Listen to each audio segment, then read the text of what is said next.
A change. A band of rain pushes into Northern Ireland that spreads across the UK Sunday night and into Monday.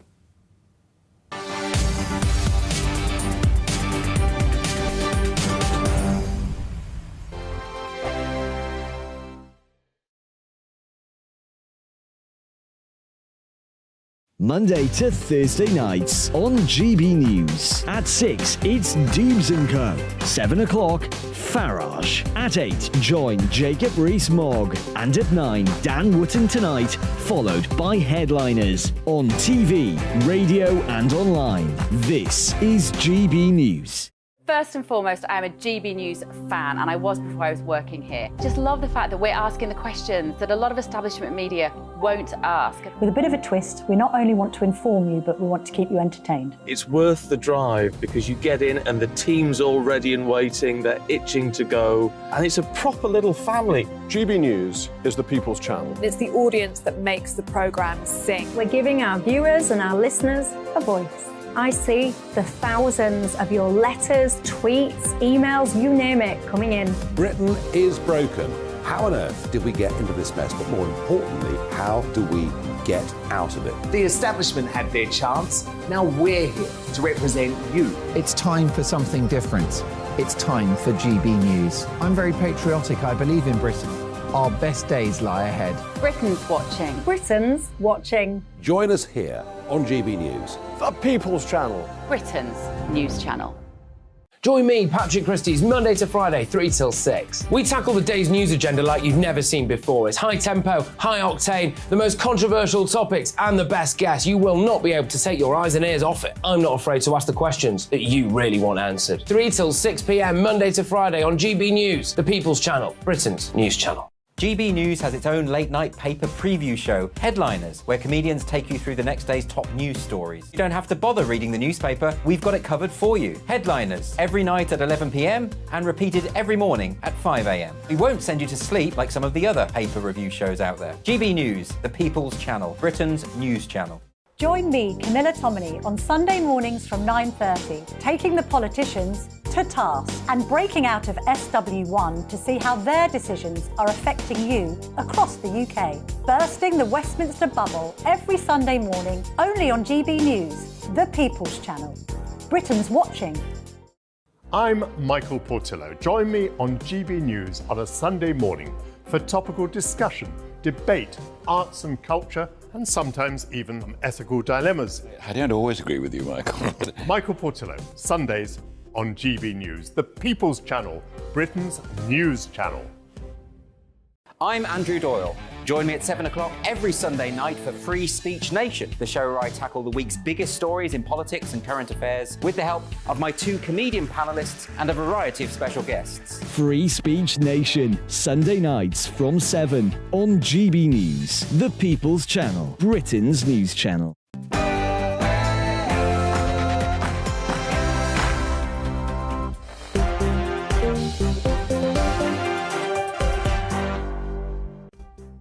Good evening, it is 6 p.m, that means it's time for Dewbs & Co, but with me, Emily Carver. Now, we have got a jam-packed show this evening all the way till 7 o'clock. Firstly, do you think that the King, the royal family, should apologise for slavery links dating back to 1689? That's what The Guardian has found out about the royal family. Are you shocked? Shocked to hear that the royal family may have links to the slave trade? I'm certainly not, but apparently it seems that the King may well be due to apologise for that. Let me know what you think. Should he apologise, or is this just self-flagellation at the moment? Then, Suella Braverman, she's been demonised, I think, in the press. Do you agree? She's been called Cruella Braverman. The latest today is that she's got things wrong when it comes to the Windrush generation. Of course, she's been called racist over grooming gangs, all of that, over the barge. That's cruel and inhumane, apparently. Do you agree?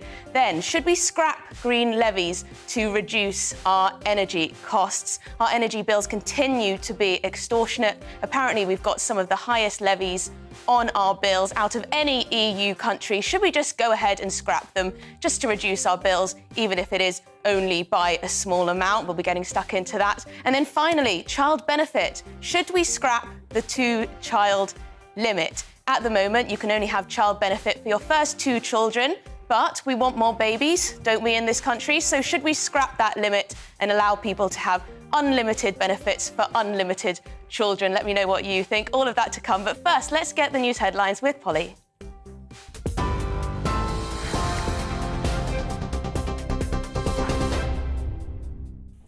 Emily, thank you. Good evening. The top story on GB News tonight. Efforts to weed out hundreds of potentially corrupt police officers from Britain's biggest force are underway. Counter-terrorism officers, along with those who tackle serious organised crime, have been drafted in to help clean up the Metropolitan Police Force. Of more than 1,000 cases, nearly 700 will now be reassessed, with almost 200 referred to formal risk management or vetting.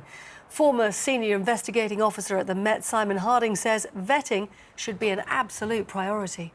We've taken away that kind of process of vetting, which helped identify people at a very early stage. Yes, people would get through. When you cross over from force to force, because you're already sort of branded, if you like, a police officer, the vetting levels aren't necessarily as high as they would be.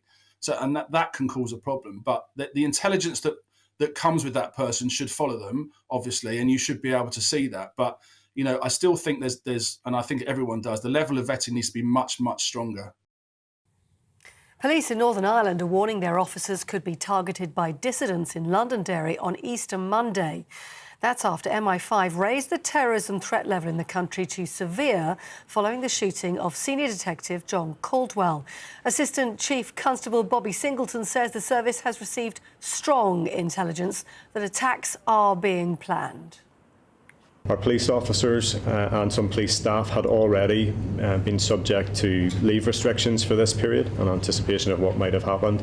But again, given the severe terrorist threat, we've seen the necessity, if you like, to move to that 12-hour shift pattern to maximise the number of officers that we have operationally available to provide a safe operating environment, not only for our policing operations, but of course by extension to maintain the safety and security of members of the public as well. Labour has described a plan to house asylum seekers on a barge or disused military bases as evidence of failure. That's after the government confirmed it signed a deal to use the Bibby Stockholm in Dorset, which can accommodate about 500 people. The plans are designed to free up hotels, which are currently housing more than 50,000 asylum seekers waiting for their claims to be processed. Sir Keir Starmer says the government needs to get a grip on the backlog of claims. The government has caused a situation where they've broken the asylum system, got thousands upon thousands of claims that haven't been processed. And the answer isn't more expense for the taxpayer. The answer is to fix the problem. Stop the boats with effective action and process the claims. Police investigating spending by the Scottish National Party have been seen removing boxes of evidence from the home of the former First Minister Nicola Sturgeon. Yesterday, her husband, the former SNP Chief Executive Peter Murrell, was arrested and then released without charge. Miss Sturgeon was due to attend a climate change event this evening, but she's cancelled her appearance and she insists she had no prior knowledge of police plans or intentions ahead of her resignation in February. A man who murdered his pregnant wife by pushing her off the edge of Arthur's Seat in Edinburgh has been jailed for 20 years. CCTV images have been released showing Kashif Anwar and Fawzia Javed walking behind him. The 29-year-old pushed his wife, who was 17 weeks pregnant, down the hill. She fell 50 feet and sustained multiple blunt force injuries. Before dying, she managed to tell a woman nearby that her husband had been behind the attack. And as you've been seeing on GB News today, there's been more violence on the streets of Paris as protesters continue to demonstrate against their proposed pension bill. They set fire to one of President Emmanuel Macron's favourite restaurants and clashed with riot police. There have now been pockets of violence since January, but the protests have been mostly peaceful. And drivers are facing a major travel disruption weekend for Easter, with up to 17 million cars predicted to hit the road. Holidaymakers booked on cross-channel ferries from the port of Dover are already facing delays of up to 90 minutes for passport checks. Meanwhile, rail engineering work, including the closure of London Euston Station, will make the roads even busier. And lastly, the King has signalled his support for research into the British monarchy's historical links with transatlantic slavery. King Charles and the Queen Consort, meanwhile, have been at a Maundy Thursday service in York today, where the monarch presented specially minted coins to local people, thanking them for their outstanding Christian service. The royals were greeted by well-wishers, as well as a handful of demonstrators who were there holding banners reading, "Not my King." That's your latest news. You're up to date on TV, online, DAB+ radio and on the TuneIn app. You're with GB News, the People's Channel. Time now for Emily Carver sitting in on Dewbs & Co.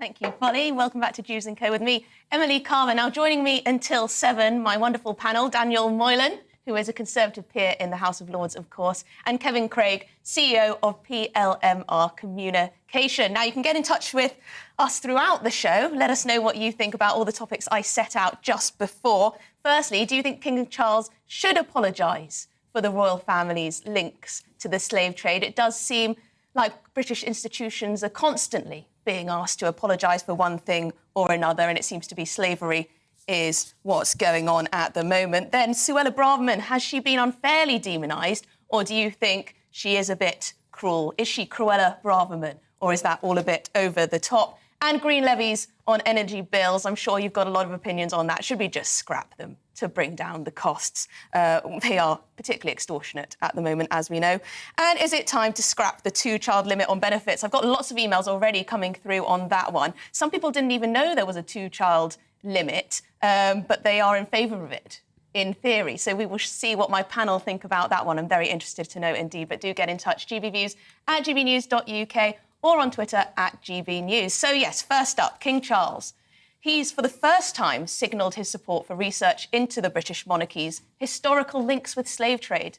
This comes as an American historian unearthed a document revealing that one of the King's predecessors had shares in a transatlantic slaving firm. Should we be surprised by this? Should he apologise for this? Should Britain apologise for this? Daniel, do you agree with me that it sometimes feels like our institutions, our historic institutions, are under attack? Yeah, it's a part of a definite effort to trash our history and make out that Britain's history is a history of cruelty and evil and wickedness, when in fact the British Empire brought enormous benefits to the world. The fact that most of the countries in the world are democracies today to do with that. That's quite apart from the investment in railways and industry and other things and so on. Now, of course, what the King has done so far is to say that to allow research into the archives. And, of course, research into archives, nobody can object to that. But if it comes to a point of apologising for something that his great-great-great-great-great whatever grandfather, I don't know which king we're talking about here. I think it's King William III. Correct. William III? Yes. Right. William III had no children, so he's not even a direct descendant of this. But there we are. It goes back to the 17th century. It's all a bit mad. In the 17th century, there was a lot of slaving going on. A lot of it involved capturing Europeans and taking them off into the Turkish Empire. There was a thriving slave trade in the Mediterranean. The Barbary states, we sent ships out to try and suppress it, so did other countries. We had wars against the Barbary pirates, who were major slave traders. I don't know if Morocco and countries like that feel they should be up for apologising for what was done in the 17th century in the slave trade. And of course, but we don't ask them, because we don't want to rubbish their history. We want to rubbish our history. Yes, there's a lot of self-flagellation going on, I think, and also, of course, we could talk for hours about modern slavery, which is still rife across much of the country, unfortunately. Do you think the timing is a little bit cynical here? We're coming up to the King's coronation and slavery is back in the headlines. I don't think it's cynical. I don't share your view that all our institutions are under attack. OK, what I welcome about our king is that he's always been an interesting kind of member of the royal family. He was ahead of his time on environmental issues. And all we're talking about here, this discussion is the fact he's already expressed sorrow. He's not personally responsible for slavery. And where I do agree with Daniel, Lord Moylan, is that many other countries have had their fingers dipped in the blood of slavery. But it's a part of our wonderful country's past. Between 1662 and 1807, 3.5 million Africans crossed the Atlantic in British-owned or British-derived ships. That's an incredible piece of history. It's the largest forced migration in history, and I welcome that our monarch wants to talk about it. But I'm not sure it's always motivated just by interest and wanting to learn about history. It seems to be motivated by wanting to tear down our institutions. If you look at universities, for example, how often is it the case that you have mobs of student protesters or people from outside usually actually coming to say, oh, we need to tear down that statue because there's some spurious or real link to the slave trade. And then we look at that university in a negative light from that point on. Well, as I say, if there were universities who were balancing their interest in the slave trade with looking at the economic and social and political benefits that were brought by the British Empire, and they were doing papers and studies on that, if they had crowds outside demanding that, the institution of the Speaker and elected parliaments is something that should be celebrated, then I think that would be a reasonable sort of sense of balance. But I think what we get, Emily, is what you say, which is it's all negative and it's all designed to make British history look bad. May I suggest, in response to that well-articulated point, which I don't agree with, is that institutions, our impact on world democracy is well discussed in our universities. The tradition of parliamentary democracy, gifts from across the Commonwealth in our own parliament. I think there's a different worldview going on here this evening. Massively. Right, which is that I think you guys feel that you're conveying a sense of siege mentality a bit, and I don't think the situation is as you describe it. But I feel that way because whether it's in our schools, whether it's in our universities, as I mentioned, whether it's with our royal family, we're constantly talking down the country in one way or another. It does seem that way. And it's real. It's not imagined, is it, Daniel? No, it is absolutely. It's real to you two, because that's your personal views as good, solid Tories, the pair of you. It isn't a matter of personal view, and nor is it a matter of personal experience. It is not lived experience. These are real facts, because this is the direction in which our universities have chosen to go, not just on this topic, but on gender-critical issues, on race-critical issues, and so on. And in their anti-free speech drives, where universities used to be the guardians of free speech, and now, of course, they're best known for no-platforming people. And it's always because of views of a certain political sort. And anyone who does want to speak up for British history, if I were to try and use this programme now to give a talk about all the benefits that came from the British Empire, I wouldn't dare do that. I'd be cancelled, not on your programme. You can't imagine research being commissioned into how brilliant the British Empire were, can you? But if we know our history... You wouldn't get far with that. Emily, if you know your history about this country, you know that empire did do some amazing things. All this is a balanced conversation about the fact that empire also involved large-scale... hang on, if I may just... No, this is the balance, right? No, hang on, I'm just giving you the balance, right? So empire did involve large-scale achievements of transportation, law, parliamentary democracy, language, culture. It also involved some bad things. Now, do you think that's all we're doing. Do you think we should apologise, Kevin? You haven't answered... I will do. Emily's question, which I'd like to know. Yeah. Do you think, and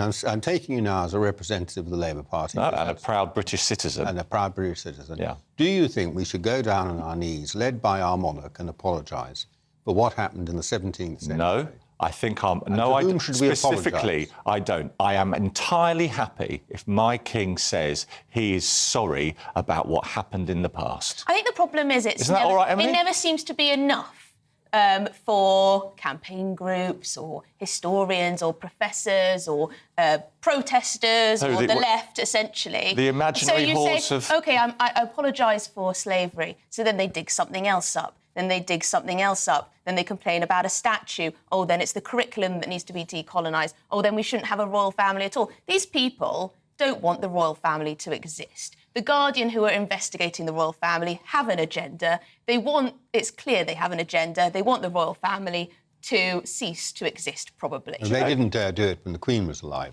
Well, no, now they can. Now that the Queen Charles. It's interesting, if I may say so. The tone of your last remarks there is quite Trumpian, you know, about people who just hold different political views, and I think you're at risk of exaggerating the situation. Do you really? Kevin, I didn't get the answer, really. I just did. So I don't think we should go down on our knees and apologise for slavery. But you're happy if the King does? I'm very happy if the King says he's sorry that it happened. He's already said that. Let's apologise. That's great. Well, yeah, but I mean, that's OK to be sorry that something happened. Aren't you sorry? Yeah, but... Aren't you sorry it happened? Well, wait a moment. This sorry... Now, who can't answer? Sorry something happened is different from apologising for slavery, is it? Well, we're getting deep into semantics. I can't take any personal responsibility for slavery that happened hundreds of years ago. I don't think we should apologise for slavery, he's saying, I think, but we should say we were sorry for it. We're sorry that it happened. You can apologise, you can take the moral high ground, you can say how much this country has changed, how the slave trade was abhorrent. But it seems like there are people who constantly want to go after the monarchy for various reasons, and slavery is just the latest thing that they can So attack specifically, them on. our monarchy is very, very popular currently. Despite the trials and tribulations of Meghan and Harry, who I know are very popular on this channel, the monarchy is enjoying some good, favourable ratings. And the King is part of tradition. It's a great institution, the monarchy. We're just chatting about the history, the mixed history of our amazing country. I like your small C Conservative side there. You don't want to rip down our institutions. This is a great country. Rather nice, really. Let's see what people actually have to say at home. What are their thoughts about King Charles potentially apologising? Should he have to apologise for the slave trade? Because I do think that's what these people do want him to do. Marianne says, next we'll be asking for Roman descendants to step forward and take responsibility for the crucifixion. There are a whole host of nations that we can look back on for wrongdoing. It needs to stop. We need to look forward. I think that's the point. I think people are just sick and tired of punishing themselves or feeling like they're being punished for things that their ancestors did. Meanwhile, there's slavery around the world that we barely talk about. We're always talking about what happened in our past. Jim says, Charles is wrong. I'm finding it hard lately to feel any loyalty like I had for the late lamented Queen. He is fast becoming the king of woke. Well, King Charles has always been quite right on for a royal, hasn't he? He's been very... he talks a lot about climate action, for example, which is nice. Yeah. He talks about gender issues. I think I've heard him on that once or twice. And now slavery. Adrian says, no, King Charles shouldn't apologise for slavery hundreds of years ago in our history. That was the culture then, nothing to do with the monarchy now. I think there seems to be a bit of a consensus there, Kevin, that it's not worth apologising for something that happened hundreds of years ago. Yes, it's interesting to know about. Of course, it's interesting to know about. And I think all of us can agree that we don't wish for that practice to ever come back to this country. We never had it in this country. Well, we were involved. Yes, but there was never any slavery in this country. There was never a legal state. It wasn't legalised, but... There was never any slavery in this country. I mean, I'm not talking about sort of what we now call modern slavery, which is a different matter. But there was never the status of slave. Nobody could ever be held as a slave in England. I think people draw too many parallels between the UK and the US and their experience sometimes. I think that's something. Anyway, we're going to have to move on. Coming up, it seems like our Home Secretary, Suella Braverman, or Cruella Braverman, depending on how you view her, is followed by controversy every day. One or another of her policies are criticised. Has she been demonised, or is she really the Cruella?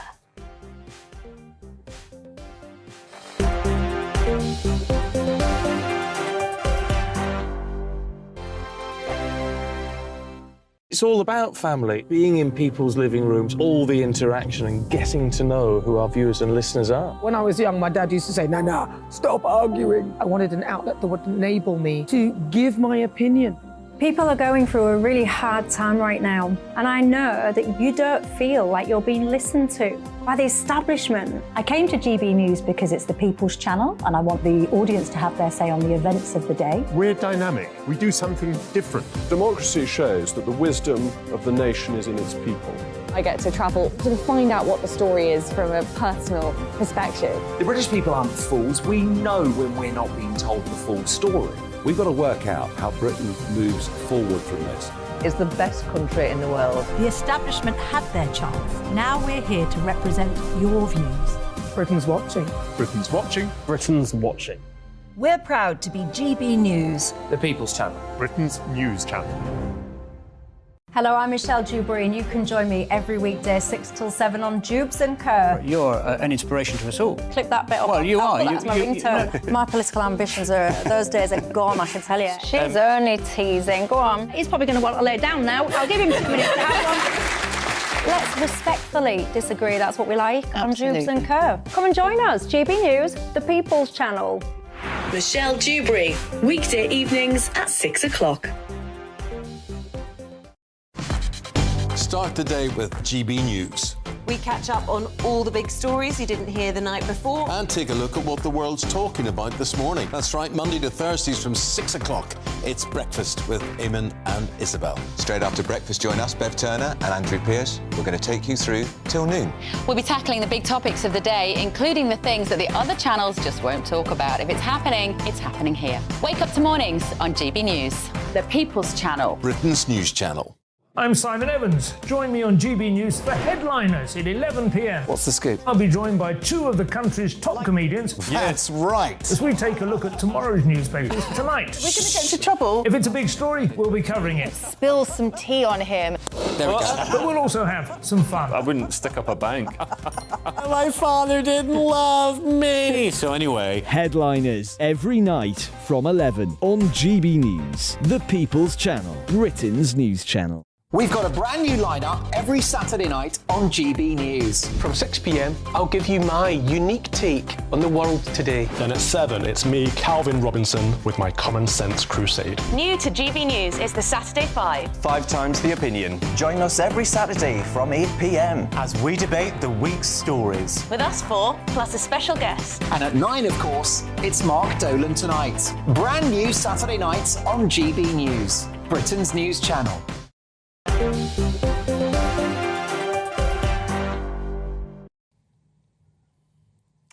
Yes, this is Dewbs & Co with me, Emily Carver. Keeping me company this evening is Daniel Moylan, a Conservative peer in the House of Lords, and Kevin Craig, CEO of PLMR Communication.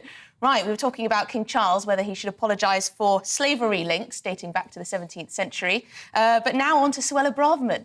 Another controversial figure, perhaps. So another day, another blow for her. Today, the Home Secretary has been accused of letting down Windrush survivors over her decision to abandon several reform commitments made as a result of the Windrush scandal. Yesterday, the Home Secretary's plan to house asylum seekers on a barge off Dorset Island was dubbed inhumane. Can she do anything right? Kevin, I'll go to you first. Is Suella the Cruella? Is she being demonised? Well, the thing I would like to draw listeners and viewers' attention to, Emily, is her in one of the great offices of state in our country, in Rwanda, making stupid remarks and scoffing at the interior decor of the proposed accommodation for people that were going to be exported over there while their claims are processed. I don't think that was appropriate. I don't think she knows how to look after sensitive material as a Home Secretary. She got in trouble for leaking that. And it seems, as you said in your very well-observed link, that nothing she does is without controversy. And I just don't think she's very effective as a Home Secretary. But is that just the job of Home Secretary? I mean, you don't become a Home Secretary because you're a nice, #be kind, go with the flow type person. You're there to protect our borders and our security, so you have to make tough, sometimes callous-sounding decisions. Well, she hasn't made any callous-sounding decisions, and she is a nice, be kind person. She's a very nice person. She's a lovely person. She's a loving wife and mother, and she's absolutely great. And what are these cruel decisions she's made? We're faced with huge numbers of people as a result of organised crime coming across dangerously in boats into this country. We haven't got a policy for dealing with them, and not one that works. Labour certainly doesn't have a policy for dealing with them, except to open their arms and say hello, as far as I can make out. That's their only policy. And she's trying to find a solution to this. Now, the Rwanda thing I don't think was invented by her. It was before she was Home Secretary. But she is trying to make that happen now, and she's been out there, and we'll try and get that through the courts and get people moving. In the meantime, the country is rightly outraged that these people are being housed in hotels, which is also having a detrimental effect on the economy of those places where hotels have been taken out of circulation from normal business in order to accommodate them. And she's trying to find alternative accommodation. That includes former Air Force bases, and it includes a barge, which has been used by other countries to house asylum seekers in the past. And earlier, before the programme started, GBNews had pictures of its interior. It's been refitted. It's all right, doesn't it? If anything, people were saying it looks luxurious. I'm not saying that, but it's clearly not inhumane.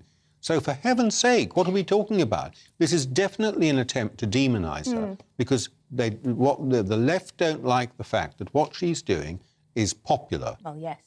That is true. The commentators do tend to, who disagree with her, tend to go after her language. So, of course, there was huge uproar when she referred to people crossing the channel as an invasion.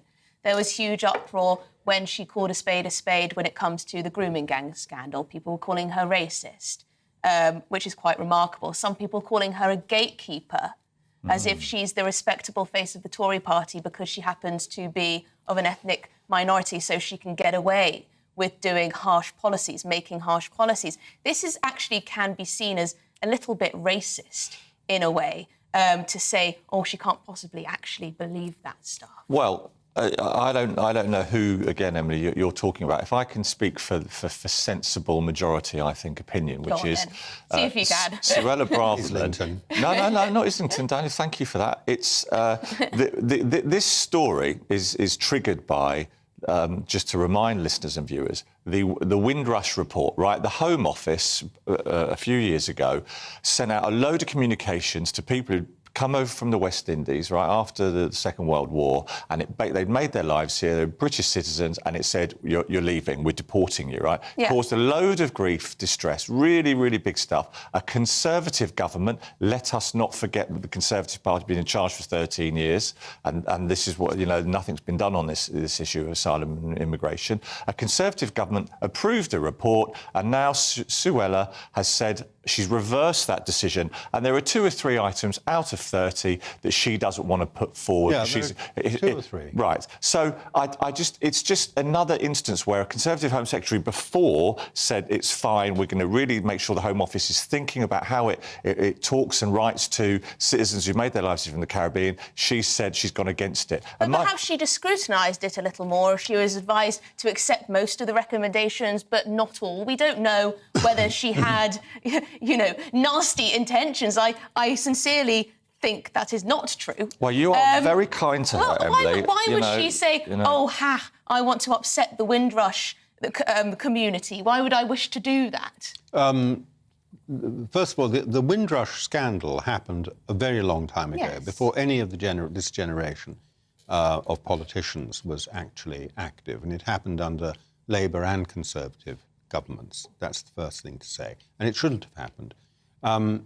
It took a long time to come to light and for the scandal to surface. And then since then, there has been a Conservative government. Large amounts of money have been paid out as compensation. That's never enough.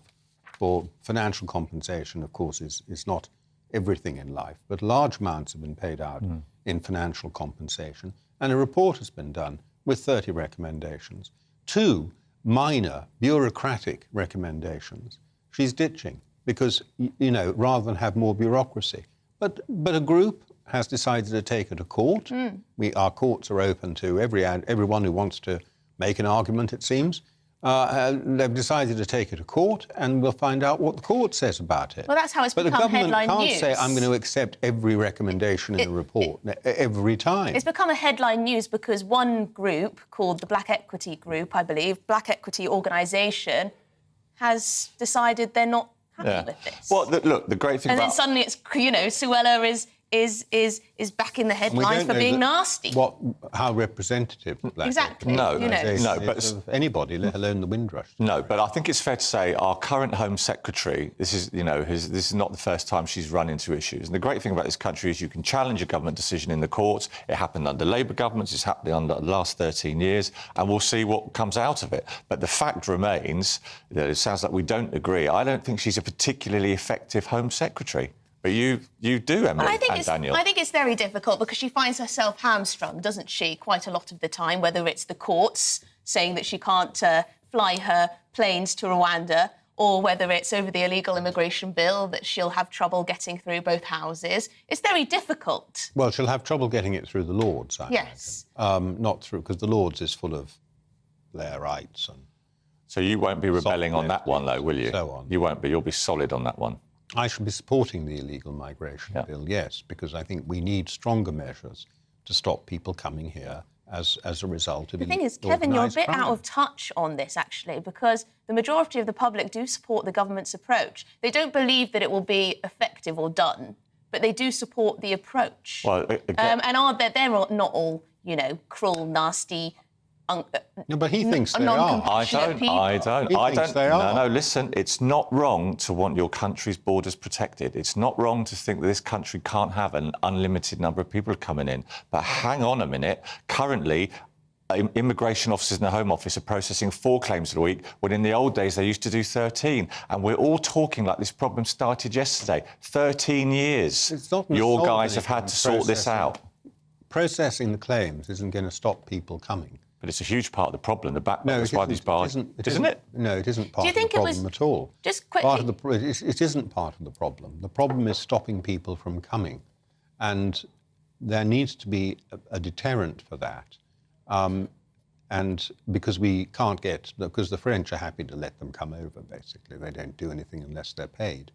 Who? The French. Well, may I ask one quick question I imagine, before we move on to roll these organised gangs before we go on to our next topic, may I ask one question? Do you think that it was wrong of the Home Secretary to single out British Pakistani men when it came to grooming gangs, or was she just talking the truth?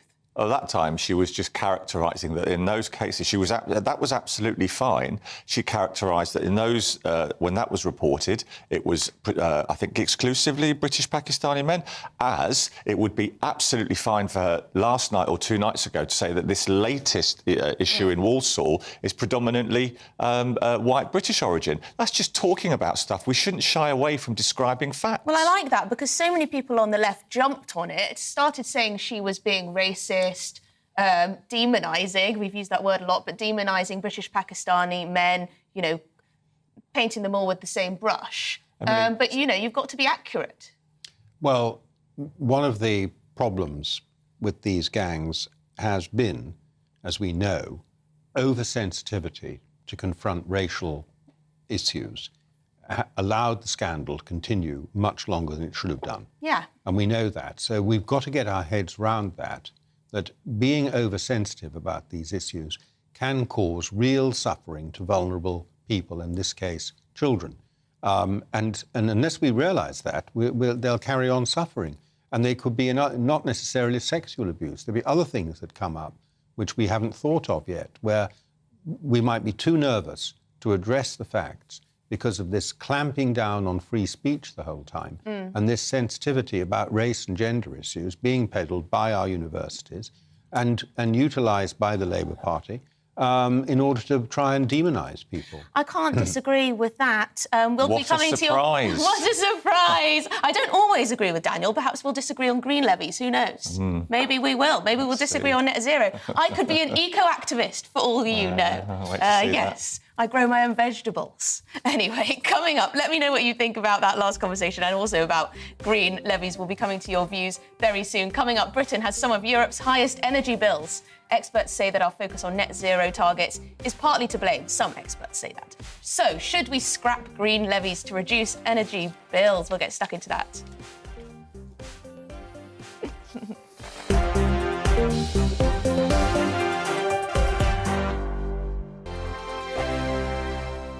I I joined GB News because I was sick and tired of not hearing my views being represented, not just mine, but so many people that I knew and spoke to. I just couldn't get my voice out there. I couldn't say anything. I couldn't do anything. Whatever the narrative was, I kind of had to follow it. GB News is there to provide a voice for those who have been ignored by the establishment media. We think different things, we've got a different style. GB News is here to be optimistic and positive about the future. It's real kind of dynamic and flowing, with the audience very much at the heart of it, like a big family.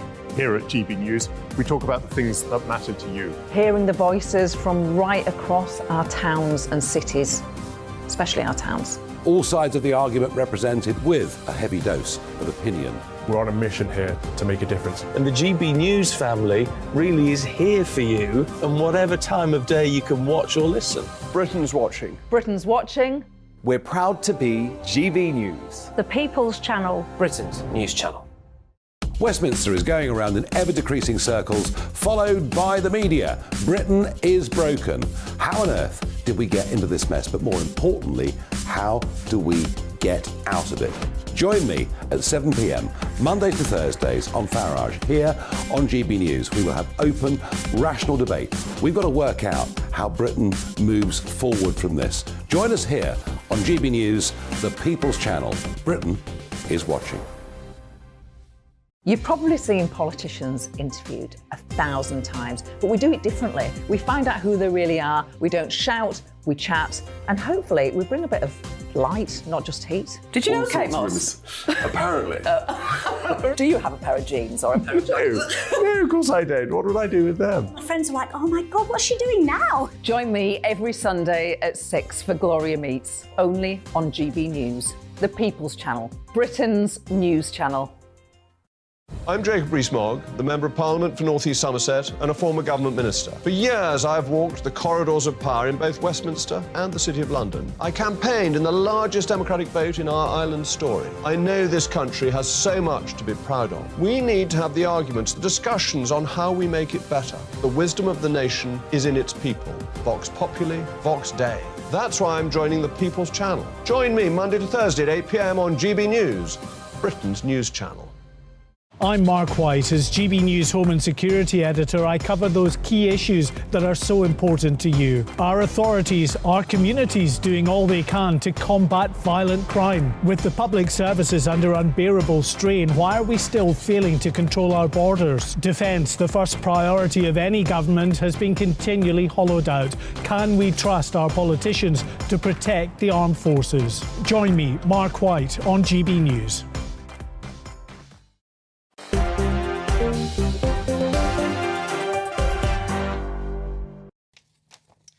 Welcome back. This is Dewbs & Co with me, Emily Carver. Now keeping me company until 7, Daniel Moylan is still here, a Conservative peer in the House of Lords, and Kevin Craig, CEO of PLMR Communication. Now, we've got lots and lots of emails coming through on Braverman. I think most people do disagree with you, Kevin. I think they're Team Braverman. Although Brian did say she's not cruel enough, she's just incompetent and useless. So people want her to be more cruel.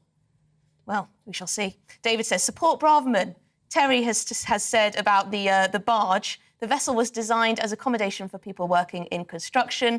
If it has been designed as living accommodation and deemed good enough for them, then how can it be construed that it is unsuitable for illegal immigrants? Doesn't make sense. Yes, well, people will complain about everything. But, do you know, I do think it would be a bit cruel and inhumane to keep people in that barge for months and months on end. I think it does have to go hand in hand with processing their claims and deporting them if they're not acceptable, or keeping them and allowing them to seek refuge here if they are, but we shall see. Anyway, we're going to move on to energy levies. Our bills are still extremely extortionate. Grant Shapps, the Energy Secretary, he vowed to give Britain the cheapest energy in Europe, but he doesn't seem to be doing a good job, actually. It turned out that our push for green energy has pushed our energy bill to be some of Europe's highest. The so-called green levies account for about 8% of today's UK domestic electricity bills. Doesn't sound like too much, but there are very many other charges that are going on, not least carbon taxes. So, should we start with Kevin again? I'll give you the first word on this. Do you think green levies are a good thing? I do. I'd like to quote Ed Miliband, Emily, because I know you want to hear this. No, this is important. When he talks about climate energy prices in the future, he says, we're very worried about the end of the world, which is true, but you have to talk about it in a way that makes sense to people worried about the end of the month, right? Yes. So that is, I find him really persuasive on that, because what this article is about is that people are feeling the pinch, but the 8% is not the reason, is not the way to fix this. The way to fix this is by some of the oil and gas companies paying their fair share in terms of their excess profits. They pay a lot. What are they paying now? Something like 75%. Right. And even today we had one of them saying they're losing 350 jobs because of it. They're going to go elsewhere. The former CEO of BP, one second then, because we're going to hear from you no doubt at length, but the former CEO of BP says that these companies can handle it on their balance sheet. And I, as a business person, fully take a lot of notice when the former CEO of BP says that. But, it's an excuse sometimes. People are also suffering because, obviously, Ukraine and what's happened there in terms of energy prices. But actually, we shouldn't let it deflect us from trying to make the environment cleaner and better, not for us, but for the generations that come next. How can you disagree with that pitch from Kevin? The fact is, the government, with the full support of the Labour Party and all the sort of well-thinking people of Islington, have decided... Islington always gets have decided that we need to get rid of cheap forms of energy. Cheap forms of energy include coal and gas and things like that. We need to be making less use of them and eliminating them eventually. And we need to move to what are, in fact, more expensive forms of energy. And to do that, they have taxed the people producing energy from coal and gas so that it's more expensive, and that encourages them to switch to something else. And they also levy us on top of that as a subsidy for people erecting wind farms. Now, this clearly creates a cost to the economy. There's no doubt at all about that. And one of the problems is they haven't been honest about it.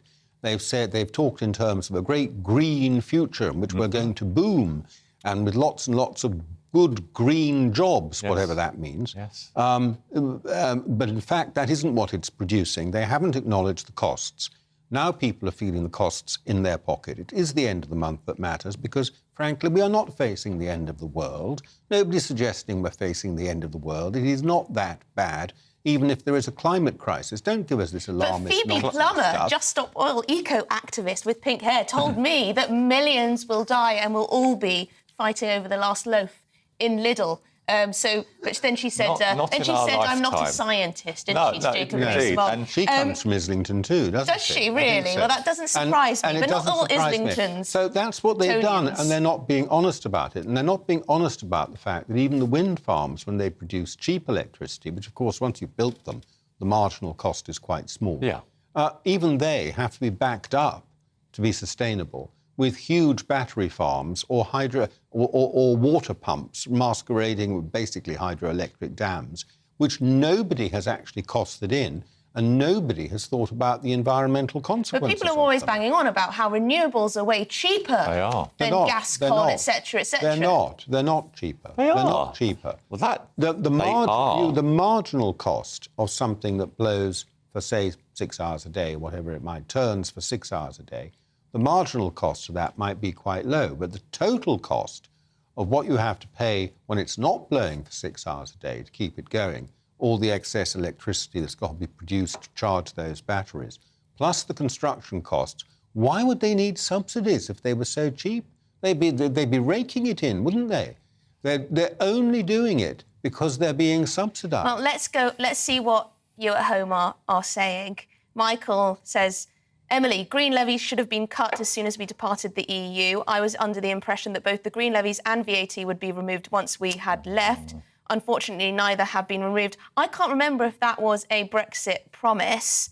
But yes, I think some people did think that there would be some of those costs taken off. Stephen says green levy subsidies are scandalous. A wind turbine may produce £15,000 of electricity per annum, yet receive £55,000 in subsidies.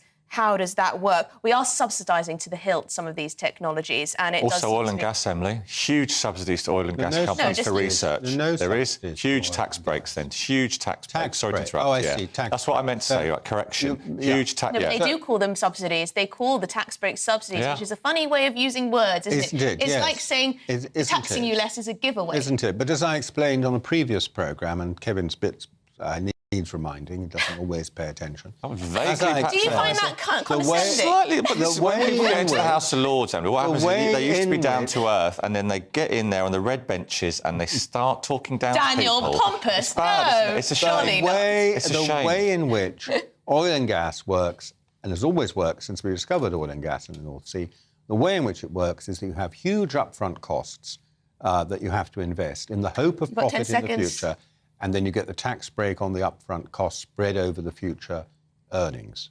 Well, there you go. That's all we've got time for. But coming up, more than 1 million children growing up in poverty under 2 child benefits limit. Is it time to change the child benefit system and allow, well, more benefits for more children?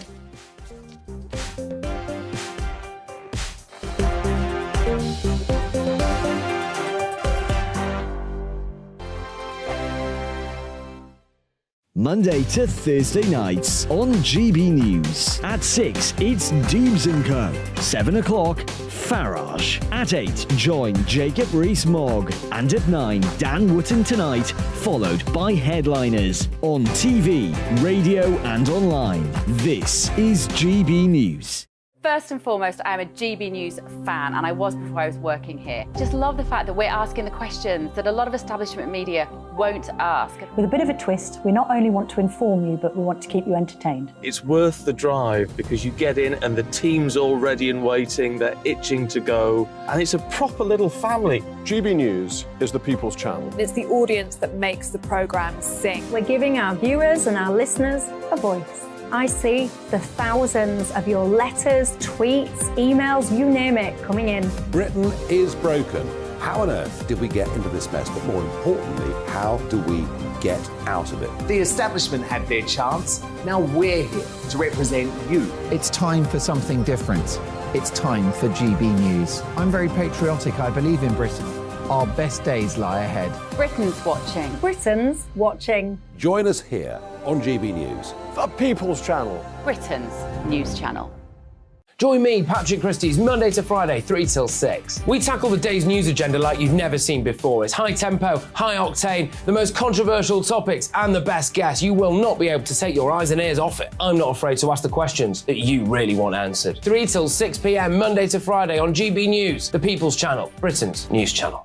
GB News has its own late-night paper preview show, Headliners, where comedians take you through the next day's top news stories. You don't have to bother reading the newspaper, we've got it covered for you. Headliners, every night at 11 p.m, and repeated every morning at 5 a.m. We won't send you to sleep like some of the other paper review shows out there. GB News, the People's Channel, Britain's news channel. Join me, Camilla Tominey, on Sunday mornings from 9:30, taking the politicians to task and breaking out of SW1 to see how their decisions are affecting you across the UK. Bursting the Westminster bubble every Sunday morning, only on GB News, the People's Channel. Britain's watching. I'm Michael Portillo. Join me on GB News on a Sunday morning for topical discussion, debate, arts and culture, and sometimes even ethical dilemmas. I don't always agree with you, Michael.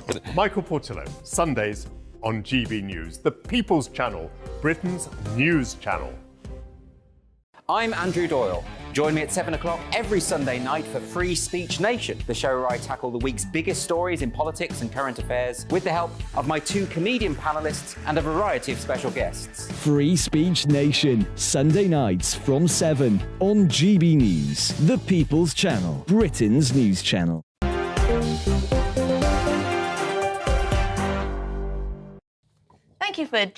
Thank you for joining us on Dewbs & Co this evening. Keeping me company until 7 is Daniel Moylan, Conservative peer in the House of Lords, who's being ever so slightly pompous this evening. But then perhaps Kevin... But actually, I'm just my humble self. But then perhaps Kevin Craig is being a little bit annoying. Who knows? I'm always told I'm annoying on here. Viewers at home... It's very bad for my confidence. Will decide. Now, we're talking about something that's a little bit controversial. I remember when this came in, this 2-child limit for child benefit.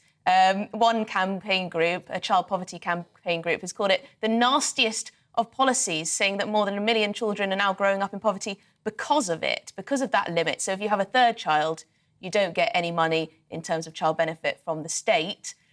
That means that parents can't claim child tax credit or universal credit for more than 2 children. Now, Daniel, I understand that you think it's thoroughly important that the state encourages families, encourages children. Yeah, this limit came in because there was a story on television about one family which had an enormous number of children. I can't remember, 15 children, and they were living on benefits. I remember the stories, yeah. Remember the story? And this was thought to be so horrendous that we had to have a law for everybody, as if it was possible or likely that up and down the country people would suddenly start having 14 or 15 children. And, so you get a law based on an extreme case. It was happening, though. You'd have particularly young mothers would be bearing children for the benefits. I mean, there were so many cases. I remember talking about Benefits Britain and how... £15.90 a week. Well, I mean every little counts. It's a lot of sweat to go through. Well, if it's enough... £15.90 a week. I don't think anyone is having children for the benefits. There was a feature, and still is a feature, whereby you can get rehoused if you have a child, and that is a different matter altogether. But we're talking now about families and about the fact that the birth rate in this country, the replacement birth rate, is now down at about 1.65. Remember, it needs to be over 2 just to keep the population stable.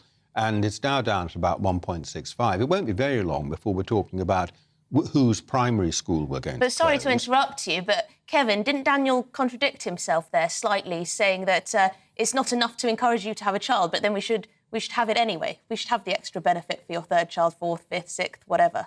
I think it helps families. What underlies this report is there are a lot of children living in poverty, and the CPAG, the Child Poverty Action Group, who for decades have influenced governments of the left and right, are just saying that when this policy came in 6 years ago, and it was triggered by quite tabloidy discussions around, it's an outrage, and correct me if I'm wrong, but I think it was called the Radfords, a family of 12, 11, 13, 14 kids, right? The superhuman childbearing powers. But the reality is, families are really suffering, and this benefit, the state, I don't think we need a good population rate. We need a good birth rate. I would prefer to see, tax cuts and tax breaks for, married couples or whatever. We've only got a couple of minutes left, so I'm going to go to your views at home very quickly. Alan says to encourage family growth, there should be support for at least 4 children. There you go, agrees with you both. Yeah. Fred says it was brought in after the Second World War to help people raise more kids. Now is the time to do away with it. So there you go. 2 different views on child benefit. Keep those coming in. Thank you very much to my wonderful panel this evening with me, Daniel Moylan, and, of course, Kevin Maguire. Thank you. Kevin Craig again, Kevin Emily. Craig! Why? I know. It was last time too. I'm terribly That's sorry. all right. Sorry. Anyway, Nigel Farage, who always gets his guests' names correct. Anyway, we've got a few more views before we finish up. Graham says, originally you didn't get benefits for your first child. That encourages people to have more children.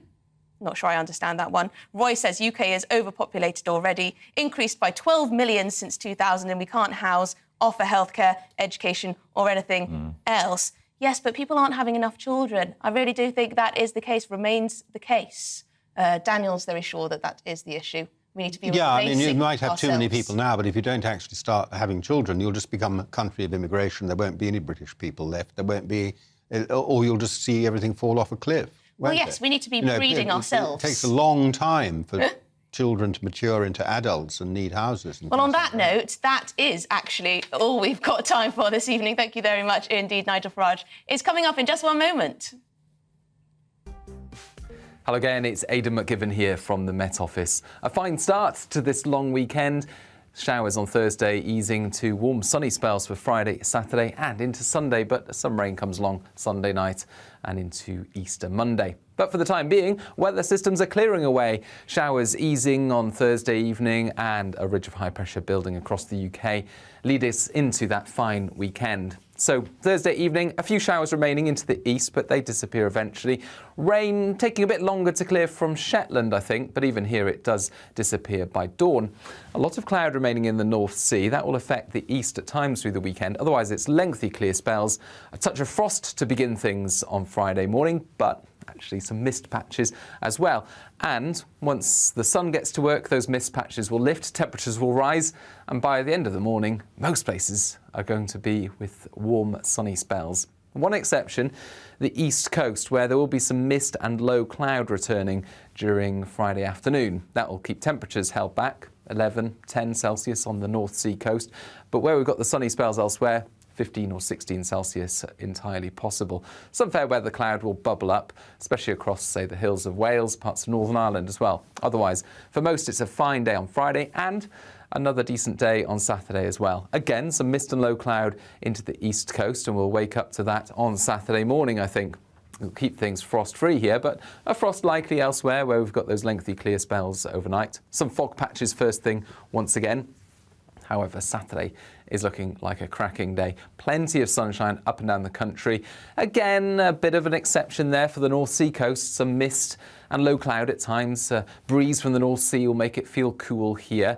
Otherwise, it's looking largely dry, bright and settled through the Easter weekend. That is until Sunday night and into Monday, when a spell of rain moves through, clearing to showers.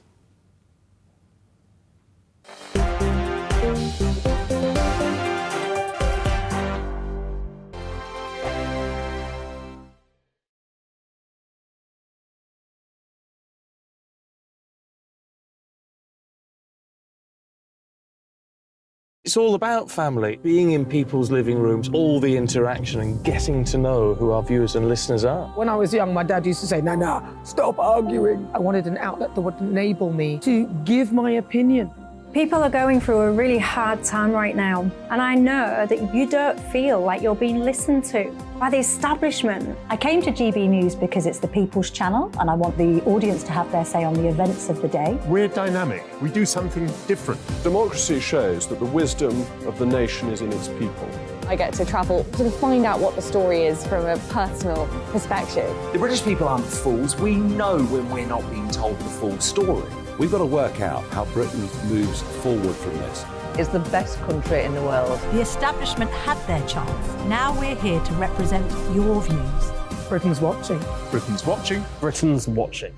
We're proud to be GB News, The People's Channel. Britain's news channel. Hello, I'm Michelle Dewbs, and you can join me every weekday 6 till 7 on Dewbs and Co. You're an inspiration to us all. Clip that bit up. Well, you are. That's my ringtone. My political ambitions are, those days are gone, I can tell you. She's only teasing. Go on. He's probably going to want to lay down now. I'll give him 2 minutes to have one. Let's respectfully disagree. That's what we like on Dewbs and Co. Come and join us. GB News, the People's Channel. Michelle Dewbs, weekday evening.